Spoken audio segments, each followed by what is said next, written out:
Hi viewers, welcome to our channel. ప్రస్తుతం మనతో పాటు రైటర్ కనకాల జయకుమార్ గారు ఉన్నారు. మరి వాళ్ళ కొన్ని పొలిటికల్ విషయాలైతే ఆయన మాటల్లో మనం తెలుసుకునే ప్రయత్నం అయితే చేద్దాం. సార్ నమస్కారం. సార్ నమస్తే. సరే, వాళ్ళ పొలిటికల్గా మరి ఎటువంటి అప్డేట్స్ ఉన్నాయి, మీరేం చెప్పబోతున్నారు సార్? ఇప్పుడు పొలిటికల్ అన్నా అది పొలిటికల్ అంటావో లేకపోతే ఏమంటావో కానీ చంద్రబాబు నాయుడు గారు పవన్ కళ్యాణ్ తీసుకుని రిషికొండ చూడటానికి వెళుతున్నారు. అక్కడ జగన్ గారు ఋషికొండను తవ్వేసి ఓ పెద్ద ప్యాలెస్ కట్టాడు. సో అసలు బాత్రూమ్ టబ్బే కొన్ని లక్షలు చేస్తుందంట. సో దాన్ని సందర్శించిన వాళ్ళు చెప్పారు, ఋషికొండని శుభ్రంగా తవ్వేసేసి పెద్ద ప్యాలెస్ కట్టారు. అది ఇదని మనకి యూట్యూబ్ ఛానల్స్లో కూడా ఆ ఋషికొండ ఆ ఇమేజెస్ ఆ ఫొటోస్ అవన్నీ హల్చల్ అయ్యాయి, చూసాం చాలా మటుకు. సో కొండని కొట్టి ప్యాలెస్లు కట్టారు. అసలు కొండని ప్యాలెస్ కట్టాలి అని అంటే కొండని కొట్టాల్సిన అవసరం ఉందా? వేరే చోట కట్టుకోవచ్చుగా. ఇప్పుడు కొండలు, సముద్రాలు, నదులు, చెట్లు, అడవులు ఇవన్నీ పర్యావరణానికి సంబంధించినటువంటివి. తర్వాత అక్కడ వైజాగ్ నుంచి భీమిలి వెళ్ళేటటువంటి ఆ బీచ్ రోడ్డులో ఆ కొండలు, కర్వ్స్ అవన్నీ చూస్తే ఎంత బ్యూటిఫుల్గా ఉంటాయి సైట్స్. మేము అక్కడ అభిలాష షూటింగ్ చేసాం. చిరంజీవి, రాధిక టూ వీలర్ రైడ్లో, మోటార్ బైక్ రైడ్లో వాళ్ళు మ్యూజిక్ మీద తిరుగుతూ ఉంటే ఆ కర్వ్స్ అవన్నీ చాలా బ్యూటిఫుల్గా ఉన్నాయి అవన్నీ. సో అటువంటి బ్యూటిఫుల్ లొకేషన్స్ని పాడు చేయకుండా ఉండాలి. ఇప్పుడు పంచభూతాలు ఉన్నాయి. గాలి, నీరు, నిప్పు, భూమి, ఆకాశం ఇవన్నీ పంచభూతాలు. వాటిని ఈ కొండలు, అడవులు, చెట్లు ఇవన్నీ మనకి ప్రకృతిలో వచ్చినటువంటి వరాలు ఇవన్నీ. వాటిని జాగ్రత్తగా కాపాడుకోవాలి. తర్వాత అడవుల్ని పెంచుకొని వన్యప్రాణులని పెంచుకోవాలి. ఇప్పుడు బ్యాలెన్స్ అవ్వాలి. ఇప్పుడు మనుషులు మాంసాహారులు ఉన్నారు. మాంసాహారులు ఉండేటటువంటి వాళ్ళకి మాంసాహారం కావాలి. అట్టేటప్పుడు మాంసాహార జంతువులు కూడా పెరగాలి. సో ఈ సృష్టిలో సమతుల్యత ఉంటుంది, దాన్ని నాశనం చేసేటటువంటి పరిస్థితి. ఇప్పుడు సింహాలు ఉన్నాయి, పులులు ఉన్నాయి. అవేమో లేళ్ళు తింటాయి, లేళ్ళేమో ఇంకేదో తింటాయి. సో వాటన్నిటికీ, జీవరాశులకు అన్నిటికీ ఇప్పుడు మనిషి ఏ విధంగా అయితే ఆహారం సంపాదించుకుంటాడో అలాగే జంతువులు కూడా ఆహారం సంపాదించుకొని జీవిస్తాయి. సో అలాగా మనుషులు జీవించడానికి, పశువులు జీవించడానికి, పక్షులు జీవించడానికి అడవులు కావాలి, కొండలు కావాలి, పంటలు కావాలి, గింజ ధాన్యాలు కావాలి. ఇదంతా ప్రకృతి ఇచ్చినటువంటి సిరి ఇది. సో కొండలు కొట్టి కట్టాల్సినంత ఇదేం లేదు. ఇప్పుడు ఏమవుతుందంటే పర్యావరణం దెబ్బతింటుంది, ఆ సమతుల్యత దెబ్బతింటుంది. ఇప్పుడు వాటర్ ఉంది. వాటర్ ఏంటి? కొండల మీద నుంచి, అడవుల్లో నుంచి పల్లానికి జరిగి వెడతా ఉంటుంది. వాటిని ఆనకట్టలు కట్టి ఆ నీటి దారులను మళ్లించి పంట పొలాలకు ఇచ్చి పంటలు పండించేటటువంటి పరిస్థితి. అలాగా నీటి సౌలభ్యం ఉన్నట్టయితే పంటలు బాగా పండుతాయి, రైతు ఆనందిస్తాడు. ఆ రైతు ద్వారా మనం కాస్త తింటాం. సో అలాగా ఏదన్నా ప్రకృతిలో వచ్చేటటువంటి వనరుల్ని అలాగా ఉపయోగించుకోవాలి, కానీ వాటిని విధ్వంసం చేస్తే ఆ సమతుల్యత దెబ్బతింటుంది. ఇప్పుడు గాలి ఉంది, పంచభూతాలు గాలి, నీరు, నిప్పు, భూమి, ఆకాశం, వీటన్నింటి పంచభూతాలు అంటాం. సో ఈ పంచభూతాలు చూపించేదానికి ఇప్పుడు చూపించేదా? రెండు చేతులు ఇలా పెట్టు. రెండు చేతుల మధ్య ఏముంది? ఖాళీ, శూన్యం. రెండు చేతుల మధ్య ఇలా అంటే గాలి వస్తుంది. అవును. రెండు చేతులు ఇలా పెట్టావు, ఆ రెండు చేతుల మధ్య ఏముంది? ఏం లేదు, శూన్యం. శూన్యం అంటే ఆకాశం, ఆకాశం అంటే అవకాశం. సో ఈ రెండు చేతులు ఇలాను అనేటప్పుడు ఏమొచ్చింది? గాలి వచ్చింది. తర్వాత ఈ రెండు చేతులు ఇలా కలిపితే ఏమొచ్చింది? రెండు చేతులు ఇలా కలిపి కాసేపు ఉంచితే ఏమొస్తుంది? వేడి చెమట వస్తుంది. చెమట. ఓకే. చెమట వస్తుంది, అది నీరు. ఆ రెండు చేతులు ఇలా రబ్ చేస్తే ఏమొస్తుంది? వేడి వస్తుంది. వేడి, అది నిప్పు. గట్టిగా రుద్దితే ఏమి రాలుద్ది?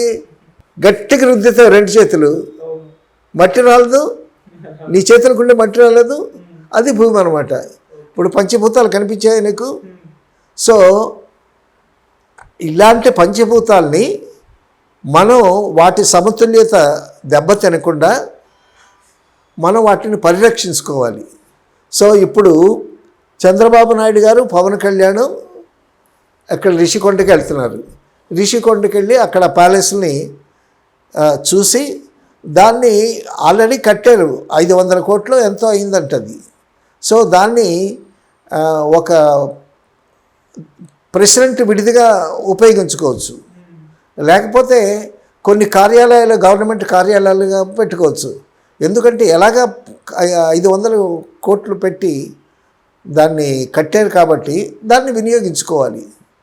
పవన్ కళ్యాణ్ డిప్యూటీ సీఎం అయినా అతని శాఖల్లో పర్యావరణం ఉంది కాబట్టి, పర్యావరణ పరిరక్షణ, అటవుల సంరక్షణ అదంతా ఉంది కాబట్టి అతను వెళ్ళి ఆ రిషికొండ, ఆ పరిసర ప్రాంతాలవన్నీ చూస్తాడు.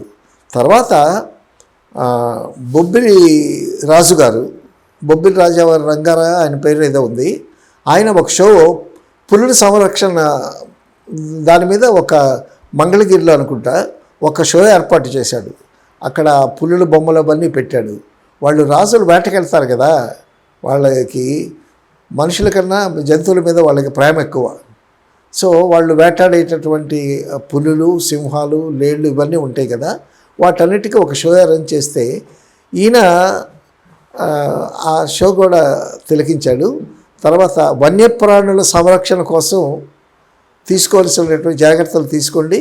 ఎందుకంటే సృష్టిలో పుట్టినటువంటి ప్రతి జీవి, నువ్వు, నేను, పశువు, పక్షి, చీమైనా దోమైనా సరే, ప్రతి ప్రాణికి బ్రతికేటటువంటి అవకాశం ఉంది. అది బ్రతకటం అనేటటువంటి హక్కు. ప్రతి భగవంతుడు ప్రాణం పోశాడు. ప్రాణం పోసినటువంటి ఏ జీవైనా సరే, భూమి మీద అయినా సరే, గాల్లోనైనా సరే, నీళ్లలోనైనా సరే, ఏ జీవైనా సరే తను బ్రతకటం అనేటటువంటి తన హక్కు. సో అటువంటి వన్యమృగాల్ని, అవి క్రూర మృగాలైనా సాధు జంతువులైనా వాటిని చంపటానికి ఎవరికి హక్కు లేదు. అయితే ఆహారం కోసం వాటిని అవి చంపుకుంటాయి, అది నేచర్. అది మనిషి ఆహారం ఎలాగా సంపాదించుకునే ప్రయత్నం చేస్తాడో ఆ వన్యమృగాలు ఆ విధంగా సంపాదించుకుంటాయి. ఓకే. సో ఈ వన్యమృగ సంరక్షణ కూడా జాగ్రత్తగా చూడమని ఆదేశాలు ఇచ్చాడు పవన్ కళ్యాణ్.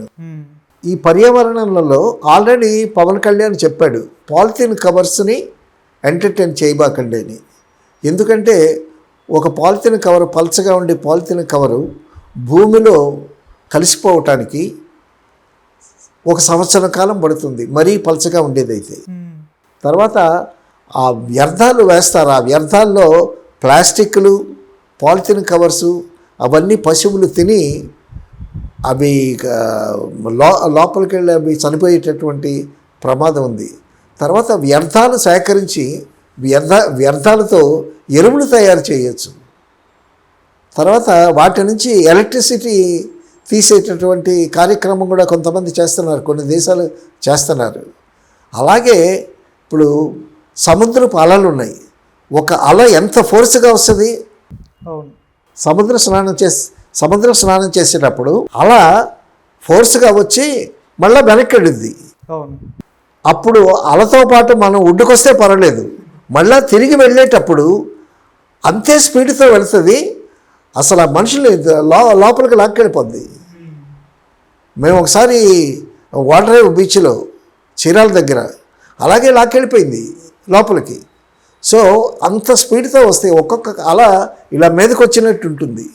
సో ఆ అలల స్పీడ్ నుంచి కూడా పవర్ జనరేట్ చేయొచ్చు, ఎలక్ట్రిసిటీ తయారు చేయొచ్చు, వ్యర్థాల నుంచి తయారు చేయొచ్చు. సో ఈ వ్యర్థాలు మరి మనోళ్ళు ఏం చేస్తారంటే మన ఇంటి ముందు చెత్త అంతా ఉడిచేసి పక్కింటి ముందుకు తోసేస్తారు. అది కాకుండా ఆ వ్యర్థాలు కరెక్ట్గా తడి చెత్త పొడి చెత్త అని పెట్టారు కదా. సో తడి చెత్త అంతా వేరు చేసి పొడి చెత్త అంతా వేరు చేసి వాటిని ప్రాసెస్ చేసి వాటి నుంచి ఎరువులు తయారు చేసేటువంటి కార్యక్రమాలు చాలా ఉన్నాయి. సో ఈ పర్యావరణాన్ని సంరక్షించేటటువంటి బాధ్యత ప్రభుత్వమే కాదు, మనుషులు కూడా చూసుకోవాలి. నువ్వు ఎప్పుడైనా సింగపూర్ వెళ్ళావా? వెళ్ళలేదు. సింగపూర్ వెళితే ఎంత అద్భుతంగా ఉంటుందంటే, అంత నీట్గా రోడ్లు కానీ, తర్వాత వాహనాలు కానీ, తర్వాత ఆ ట్రాక్స్, ఆ వాహనాలు వెళ్ళేటటువంటి ట్రాక్స్ అవన్నీ చాలా సిస్టమేటిక్గా ఉంటాయి. చాలా చిన్న దేశం సింగపూర్. చంద్రబాబు నాయుడు గారు చాలాసార్లు వెళ్ళొచ్చాడు ఆయన. కాబట్టి మళ్ళీ సింగపూర్ లాగా చేస్తాను స్టేట్ని అని పదే పదే చెప్తూ ఉంటాడు ఆయన. అంత చిన్న స్టేట్కి పర్యావరణం మీద వాళ్ళకి ఇన్కమ్, సింగపూర్ ఇన్కమ్ అంతా పర్యావరణం మీదే.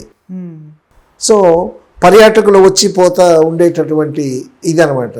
సో అంత చిన్న దేశంలో అటు ప్రభుత్వం కానీ, ప్రజలు కానీ, పౌరులు కానీ చాలా బాధ్యతగా ఉండి వాళ్ళ హైజీన్ డెవలప్ చేసుకుంటారు. ఇప్పుడు మన ఇంటి చుట్టూ మురుగుందనుకో, ఆ వ్యర్థాలు ఉండటం వల్ల ఈగలు వాళ్తాయి, దోమలు వాళ్తాయి. సో గాలి కాలుష్యం అయిపోద్ది, వాటర్ కాలుష్యం అయిపోద్ది. మనుషులకు వచ్చేటటువంటి జబ్బులన్నీ గాలి వల్ల, నీటి వల్లే వస్తాయి. కాబట్టి వ్యర్థాలని జాగ్రత్తగా ఒక చోట పెట్టి దాని మీద మూత పెట్టి ఉంచాలి. సో గాలి పొల్యూట్ అయినా సరే, వాటర్ పొల్యూట్ అయినా సరే జబ్బులు వస్తాయి. అసలు మనకి హైదరాబాద్లో ట్యాంక్ బండ్లు వెళ్ళి చూడు, అసలు ఎన్ని వ్యర్థాలు ఉంటాయో. ట్యాంక్ బండ్ని క్లీన్ చేసేటటువంటి పెద్ద ప్రాజెక్ట్ అది ఇది అని అంటారు కానీ, సో దాన్ని ప్రక్షాళన చేయటం, ఆ పొల్యూషన్ ప్రక్షాళన చేయటం ఒక చాలా పెద్ద పని అది. తర్వాత ట్యాంక్ బండ్లో బోట్ షేర్ పెట్టారు. ఆ బోట్ షేర్ వెళ్ళేటప్పుడు ఆ బోటు డ్రైవర్ చెప్తాడు, ఆ వాటర్లో ఎవరు చేయి పెట్టబాకండి అని చెప్తాడు. అసలు ట్యాంక్ బండ్ పక్కకి వెళితేనే పసరకంపు కుట్టింది. అందులో ఎవడన్నా కాలు జారి పడిపోతే ఇక చావటమే, అంతే. సో ఎక్కడ చూసినా పొల్యూషన్. సో ఈ పొల్యూషన్ పట్టించుకోవటానికి ఒక పవన్ కళ్యాణ్ చెప్తే చాలదు. చంద్రబాబు నాయుడు గారు చెప్తున్నారు, పవన్ కళ్యాణ్ చెప్తున్నాడు, తర్వాత చాలామంది మేధావులు చెప్తున్నారు, డాక్టర్స్ చెప్తున్నారు. సో ఎంత చెప్పినా సరే ఇది ఈ పొల్యూషన్ అనేటటువంటిది, ఎనీ పొల్యూషన్, పంచభూతాల్లో గాలి కానీ, నీరు కానీ, నిప్పు కానీ, ఏ పొల్యూషన్ అయినా సరే ప్రజలు కూడా ఆ అవేర్నెస్ తెచ్చుకొని నడిపించకపోతే, వాళ్ళు కూడా బాధ్యత తీసుకోకపోతే పొల్యూషన్ కంట్రోల్ చేయలేము. సో భావితరాలకి మనం ఒక బ్యాడ్ మెసేజ్ అందించినట్టు అవుతుంది. ఓకే. సో ఈ పొల్యూషన్ కంట్రోల్ చేయమని మనం ఇప్పటి నుంచి చెప్తేనే భావితరాల వాళ్ళు చేస్తారు. సో మనమే చెప్పకపోతే మన తర్వాత తరం వాళ్ళు ఏం చేస్తారు? మనకి స్వాతంత్రం వచ్చి 75 ఏళ్ళు అయింది. అవును. ఈ 75 ఏళ్ళు అయినా కూడా ఇంకా ఇల్లు లేని వాళ్ళు, సరిగ్గా తిండి లేని వాళ్ళు, సరిగ్గా వస్త్రధారణ లేని వాళ్ళు, పేదలు నిరుపేదలు ఉన్నారు. ఇప్పుడు ఆర్థికంగా ఒక ప్రపంచంలో ఆర్థికంగా మూడో రాజ్యం అవుతుంది అని చెప్తున్నారు. కానీ సంపాదించిన వాళ్ళు richer are become rich, poorer are become poor. ఉన్నవాళ్ళు బాగా పెరుగుతున్నారు, కానీ పూర్ పీపుల్ ఇంకా పూర్ అయిపోతున్నారు. మనిషికి కావలసినటువంటి కనీస వసతులు ఏంటి? కూడు, నీడ, గుడ్డ. కూడు నీడ. సో రోటీ, కప్పడా ఔర్ మకాన్, ఆ సినిమా తీశారు. ఈ 3 మినిమం ఫెసిలిటీస్ మనిషికి కావాల్సినటువంటి బ్రతకటానికి ఇవి. అయితే ఇండియాలో రిచ్ పీపుల్ ఇంకా రిచ్ అవుతున్నారు, పూర్ పీపుల్ ఇంకా పూర్ అవుతున్నారు. ఇది మనం ఆర్థికంగా ప్రపంచంలో ఉన్న దేశాల్లో 3వ స్థానానికి ఎగబాగుతుందని కబుర్లు చెప్తున్నారు తప్పిస్తే నిజంగా పేద దేశం అనేటటువంటిది చెప్పాలి. సో రిచ్ పీపుల్ ఎంతమంది ఉన్నారు? మిడిల్ క్లాస్ పీపుల్ ఎంతమంది ఉన్నారు దేశంలో? తర్వాత పూరెస్ట్ ఆఫ్ ది పూర్ ఎంతమంది ఉన్నారు? చాలామంది ఉన్నారు. అందులో ఎస్సీ, ఎస్టీ, బీసీ, మైనారిటీసు వాళ్ళలో చాలా ఎక్కువ మంది ఉన్నారు. సో వాళ్ళందరికీ ఒక ఇల్లు కావాలి, వాళ్ళకి ఇల్లు కావాలి, తినడానికి తిండి కావాలి, వాళ్ళకి ఒంటి మీద కప్పుకోవటానికి బట్టలు కూడా లేనటువంటి చాలామంది, చాలా జాతులు, చాలా కులాలు, చాలా మతాలు, చాలామంది ఉన్నారు. ఇప్పుడు చంద్రబాబు నాయుడు గారు చెప్పింది ఏంటంటే ఒక 8 లక్షల ఇల్లు ఒక ఏడాదిలో కట్టిస్తామనేటటువంటి ప్రపోజల్ తీసుకొచ్చాడు ఆయన. తర్వాత ఇల్లు లేని వాళ్ళకి ఒక్కొక్కరికి 4 లక్షలు ఇస్తామని ఏదో చెప్పాడు. సో వీటన్నిటికీ ఈ ఫండ్స్ సెంట్రల్ గవర్నమెంట్ నుంచి తెప్పిస్తాడు ఆయన, లేకపోతే ప్రైవేట్ ఎన్జిఓస్ నుంచి రప్పిస్తాడు, లేకపోతే ఇతర దేశాల నుంచి పరిశ్రమలు రప్పించి సంపద పెంచేటటువంటి ఆలోచనలో ఉన్నాడు ఆయన. ఇవన్నీ మనం చాలా హర్షించదగినటువంటి విషయాలు. ఇప్పుడు ఏమైందంటే వీళ్ళు మోడీకి పవన్ కళ్యాణ్, చంద్రబాబు నాయుడు గారు సపోర్ట్ ఇచ్చారు, అలాగే నితీష్ కుమార్ బీహార్ నుంచి సపోర్ట్ ఇచ్చాడు. వాళ్ళకి 59,000 కోట్లు ఇచ్చాడు, గ్రాంట్ ఇచ్చాడు. ఓకే, మనకేమో 15,000 కోట్లు ఇచ్చాడు, ఇది అప్పుగా ఇచ్చాడు. సో నిర్మలా సీతారామన్ గారేమో నొక్కి ఒక్కడిస్తున్నారు, మేము ఇస్తాము, వీళ్ళు ఇది గ్రాంట్ కాదు అప్పు కింద ఇస్తాము, ఆ అప్పు ఎవరు తీర్చాలి, వడ్డీ ఎవరు కట్టాలి అనేటటువంటిది మేము నెగోషియేట్ చేసి దాన్ని బట్టి ఫెసిలిటేట్ చేస్తామని ఫెసిలిటేట్ అనేటువంటి మాట వాడుతూ ఉంది ఆవిడ.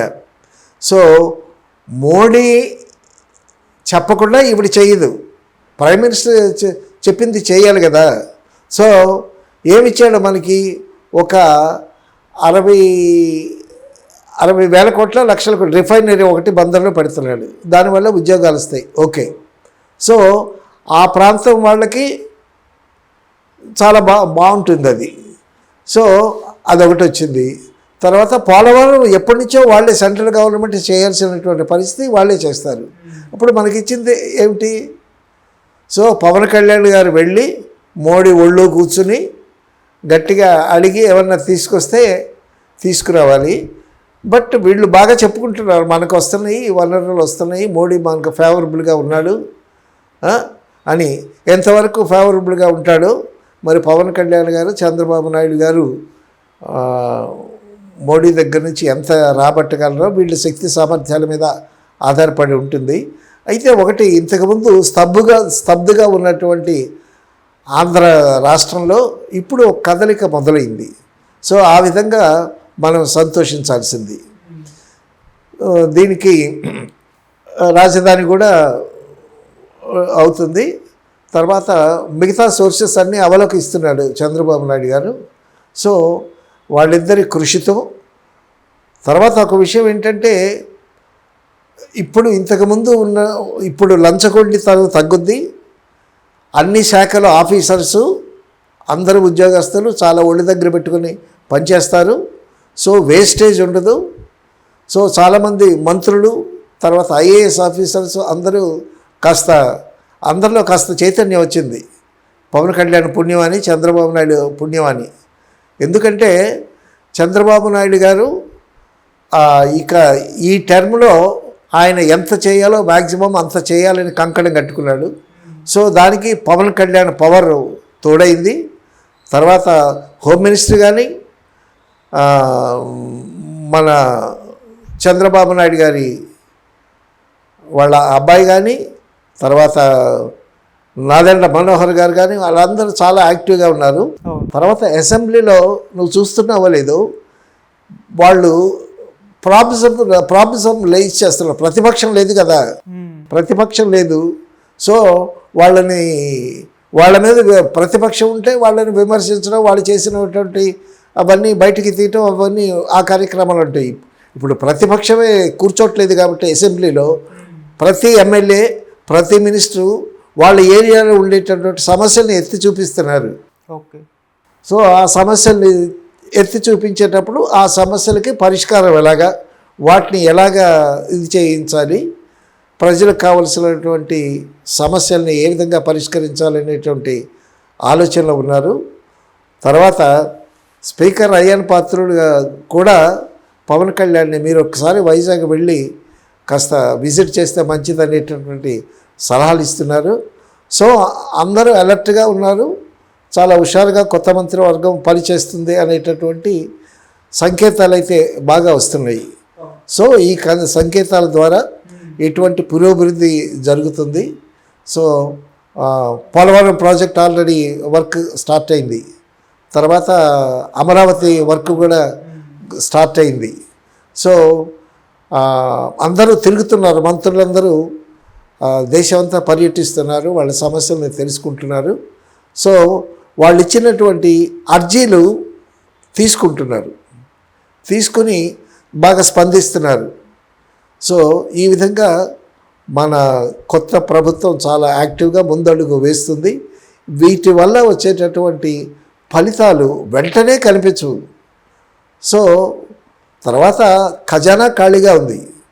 ఇప్పుడు పరిశ్రమల ద్వారా కానీ లేకపోతే సంపద సృష్టించాలి. ముందు సంపద సృష్టిస్తే అక్కడ ఉద్యోగాలు వస్తే ఆర్థికంగా మనుషులు ఆర్థికంగా డెవలప్ అయితే అప్పుడు ఆ ఫలితాలన్నీ మనకి కళ్ళకి కనిపిస్తాయి.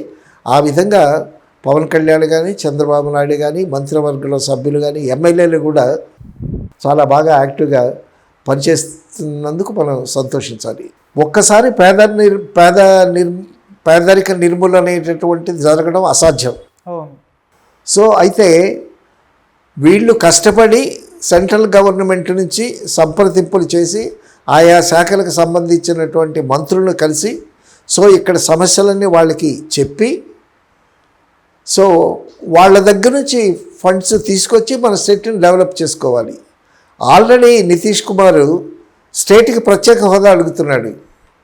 సో మన వాళ్ళు చంద్రబాబు నాయుడు గారి ఉద్దేశం ఏంటి, ప్రత్యేక హోదా కాకుండా ప్రత్యేక హోదా అడుగుదామనేటువంటి మనసులో ఉన్న ఆ ప్రత్యేక హోదా ఇవ్వటం అని అడగటం మొదలు పెడితే ఇది అప్పటికి ఇప్పటికీ తెలియదు కాదు.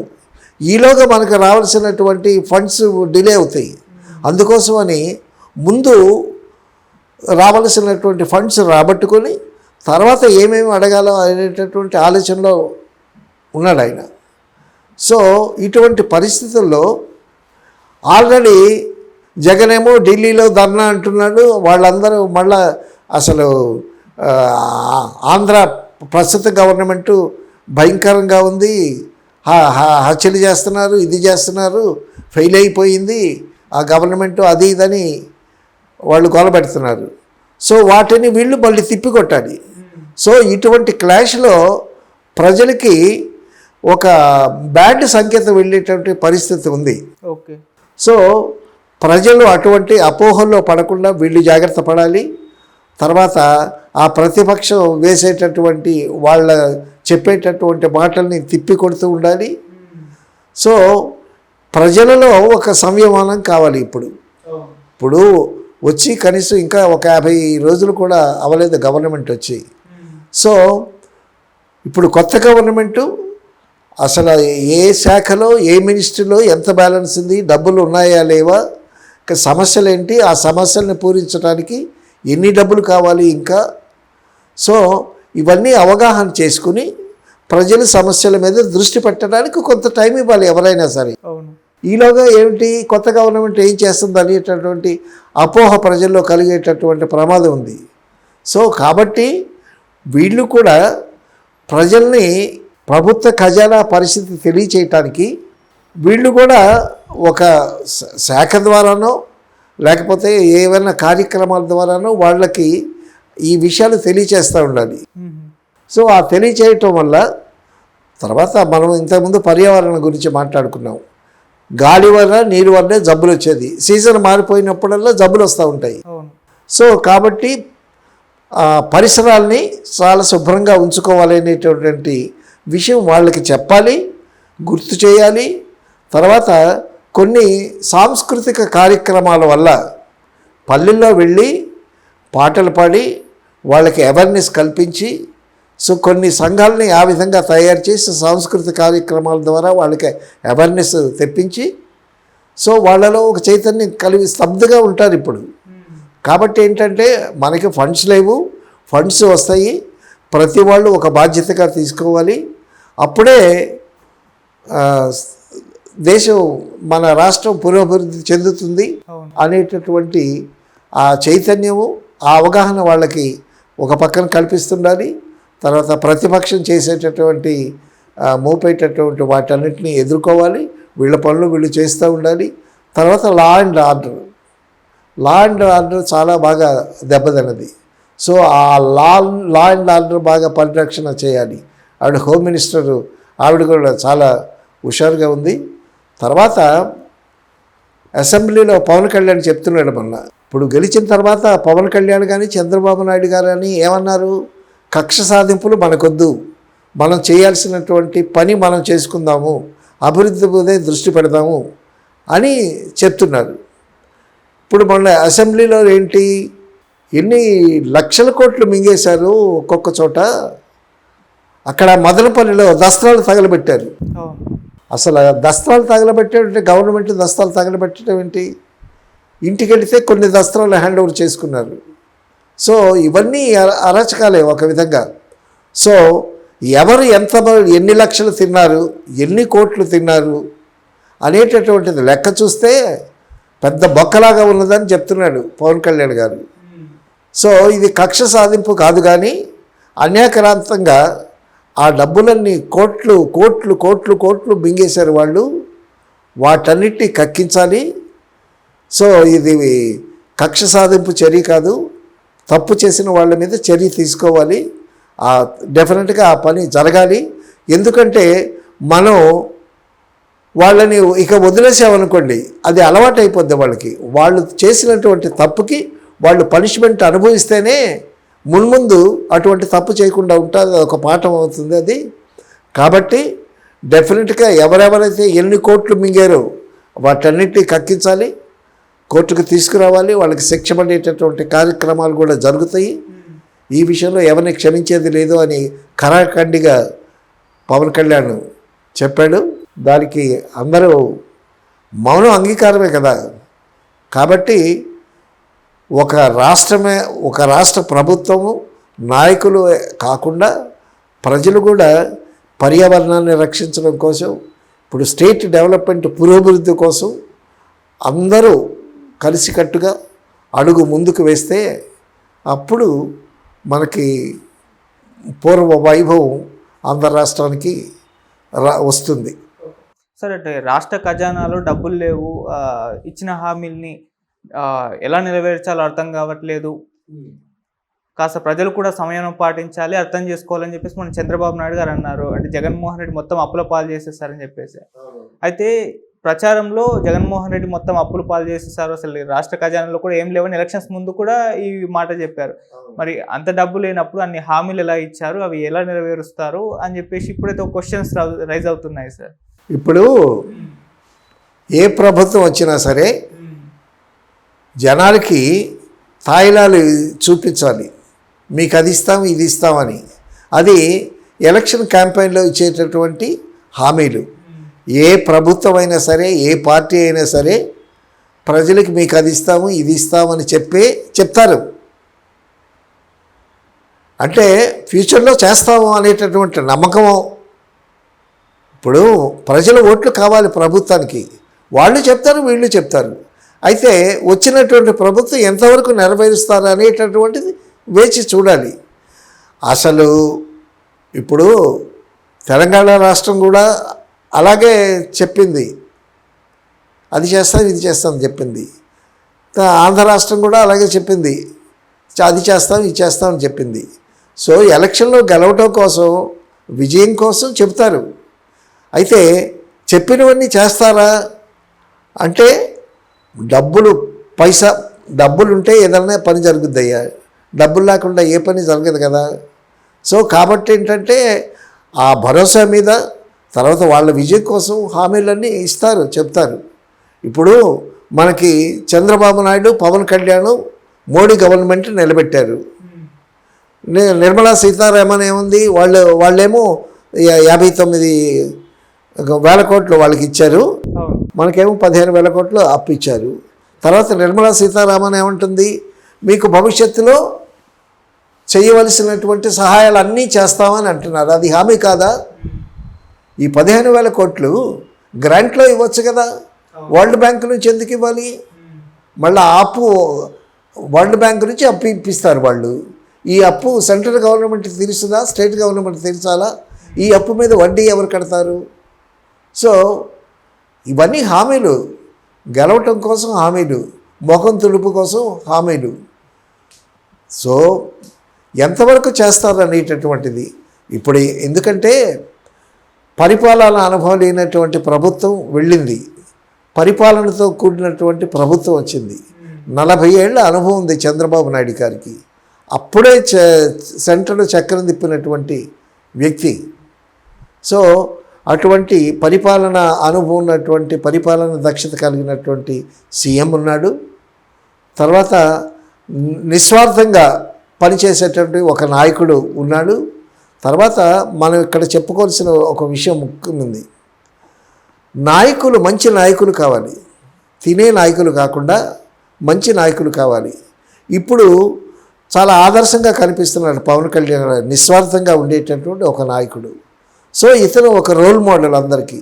సో పవన్ కళ్యాణ్ స్ఫూర్తితో కానీ, లేకపోతే నిజంగా మన స్టేట్ అప్పులు పాలైంది, మనం తినకుండా పని చేయాలి అనేటటువంటి ఒక ఇంగిత జ్ఞానంతో పనిచేసేటటువంటి నాయకులు రావాలి, వచ్చారు, వస్తారు అనేటటువంటి ఆశాభావంతో ఉన్నారు ప్రజలందరూ. సో కాబట్టి ఏంటంటే అది చేస్తాం, ఇది చేస్తామని ఏ పార్టీ అయినా వాటి విజయం కోసం వాళ్ళు చెప్తారు. అయితే చెప్పినవన్నీ చేస్తారా అని అంటే కొన్ని చేయగలరు, కొన్ని చేయలేరు. ఏ ప్రభుత్వం అయినా అంతే. సో ముఖ్యంగా ఇప్పుడు ఉన్నటువంటి ప్రభుత్వంలో నిస్వార్థపరంగా పనిచేసేటటువంటి నాయకులు కొంతమంది వస్తున్నారు మనకి. నాదెండ్ల మనోహర్ కానీ, పవన్ కళ్యాణ్ కానీ, లోకేష్ కానీ, చంద్రబాబు నాయుడు గారు కంకణం కట్టుకున్నారు. ఎందుకంటే ఆయన చాలా అనుభవం ఉన్నటువంటి వ్యక్తి కాబట్టి.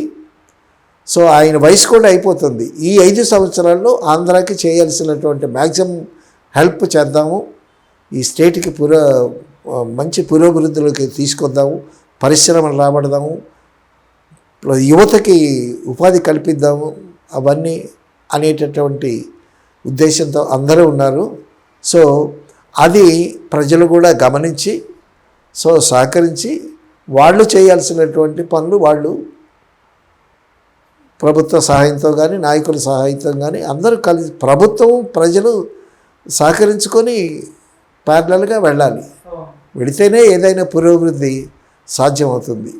అంతేగాని వీళ్ళు వచ్చారు ప్రభుత్వం ఇంకా ఏం చేయలేదు అనేదానికన్నా సో వేచి చూడాలి ఎంతవరకు చేస్తారు ఏమిటనేది.